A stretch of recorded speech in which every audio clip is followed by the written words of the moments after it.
What is going on, Swoopers? Welcome back to another episode of Swoop. In this episode, we'll be reviewing that amazing win against Melbourne on Queen's birthday. Let's get into it. God, I am over the moon, still over the moon. It is later on in the day. Collingwood won a couple of hours ago, and I am still overly excited, overly ecstatic. You can hear that my voice has gone from yelling at the TV because obviously I got COVID, so I couldn't go. And what a game it would have been to have watched live. I'm so jealous of anyone that did go. Oh my God, what has this Collingwood team become? What has this Collingwood team become? That's 4 wins on the trot. A great win against Fremantle, right? That's top 4. Great win against those Blue Baggers, another top 4 side. Now we beat the reigning premiers. We've beaten 4 of the top 5 teams at the moment. Remember, we beat St Kilda at the first in the first round, and then they went on and won 6 in a row or something ridiculous like that. Oh my God! So we're sitting equal 5th. I know we've played one more game than a couple of teams around us, but that's fine. We're snuck into the 8th now. Sorry, I meant equal 5th. Oh yeah, we're sitting 8th, but we're equal 5th on points. Not equal. Yeah, you know what I'm talking about. We're still 8th. So that's exciting. Going into this game, in my preview, I said that, I wanted to beat one of Hawthorn or Melbourne. 2 wins would be good. Melbourne were always going to put up a fight, but I knew we had it in us to kind of beat them at their own sort of game, especially with the personnel that they have. Out 2 losses in a row. Then obviously, again, like I said, losing Stephen May, Tom McDonald as well, backs against the wall. But that's when those teams show a bit more fight. But Collingwood today was just different breed. It was a different breed of Collingwood today. Something that we have been building to, definitely. But something that is really, really special. Like, in my preview, I said that one area that we needed to do well in was our accuracy inside 50. And did we kick only 1 goal in that opening term? Yeah, we did. Only 1 goal 4 or something like that, or 1 goal 5. Whatever it was ridiculous. At one point, we were 2 goals 8 or 2 goals 9.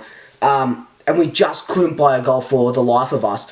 But despite that, we were playing really, really, really good football. Attacking really well. Our defence was holding up really well. Everything about our game, besides kicking a goal, we did fantastically. We were really giving it to them. And yes, Clayton Oliver got 40-odd touches and stuff, but that doesn't really matter in the big scheme thing because he didn't really do much with it.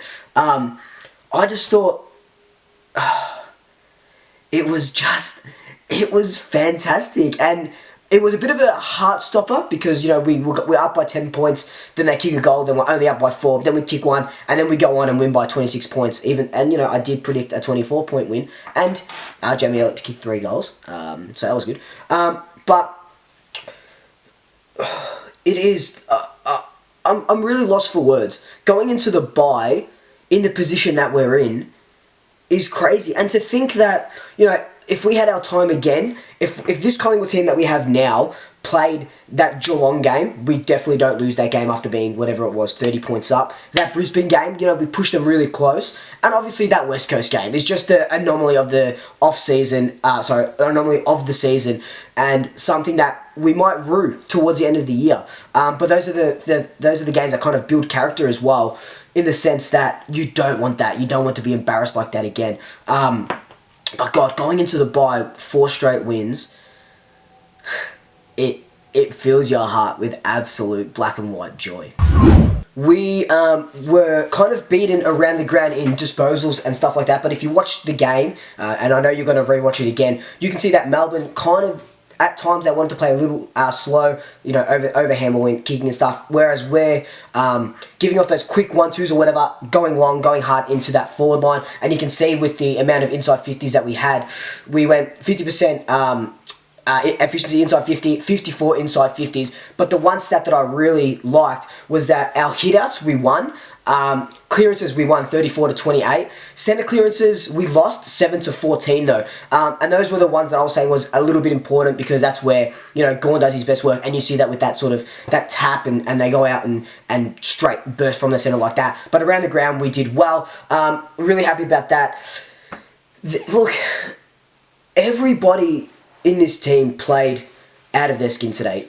Nick Dacos, he had a career best game against Hawthorn. I know his career is very young. Career best game against Hawthorn. Backed it up today with, a bunch of intercept possessions, 500 metres gained, 30 odd touches as well. Mason Cox, he goes on and gets 20 plus disposals, his most. 8 marks, 10 contested possessions. Kicked a nice running goal as well, So, oh my God, Mychek playing under an injury cloud. Ollie Henry standing up. Jamie Elliott coming back, kicking 3 goals. Bo McCreary played his best game in the black and white. Still sideboard and keeping Langdon to 10 disposals. It's just everything was so good. And I could sit on here and go through every single player because everyone played their part so well. And, just to clarify something I said before, we did kick a goal in that first quarter. And then to put 6 goals at the end of the game in that last quarter to Melbourne's 1. It's just phenomenal. And it just shows that, Fly has just changed everything about this football club. And we're playing that exciting game again. And it's so good to watch. And, we don't know what the next half of the season has in tow for us. We can only go on what we've seen this so far, and it is exciting. And does that mean that we might be a finals chance after finishing 17th? Maybe we're putting ourselves in that position. But even if we don't make finals, I don't think it's going to bother me as much because we're seeing that we're building, and it is magical, and we can build. And we can match it with the best. Fremantle. Carlton at the moment. I know they're the best at the moment. One of the best. Goddamn. Melbourne. Reigning premiers, right? We can match it with these guys. And, we're still without Brodie Grundy. We'll talk about him in another video. We're still really without a key forward. Kruger is out for the season. We don't have a full back. Like a certified full back like a Jordan Ruffhead or, like a Wiedering or someone like that. We've got Darcy Moore, Nathan Murphy, Jeremy Howe, who have done fantastic, but you see Jeremy Howe's undersized when Luke Jackson goes up, gets 2 marks against him. But look, it was just one of those games where everything clicked when they needed to click. Yes, we finished the first half with 3 goals, 8, but then in the second half we kick, 3 goals, 8, we kick 9 goals, 2 in a half of football. So everything ebbs and flows, and this Collingwood team is just so exciting to watch, and that game was absolutely amazing. But Swoopers, let me know down below what was your favourite moment, who was your favourite player from the game. As always, I love to know. And then we'll do a mid-season squawk later on in the week. I'll be dropping my merch this week as well, so keep an eye out on my Instagram for that. It's exciting time to be a Collingwood supporter. But anyways, guys, like, comment, subscribe, tell your family, tell your friends, tell your pairs, and until next time, double shackers. I'll swoop you later.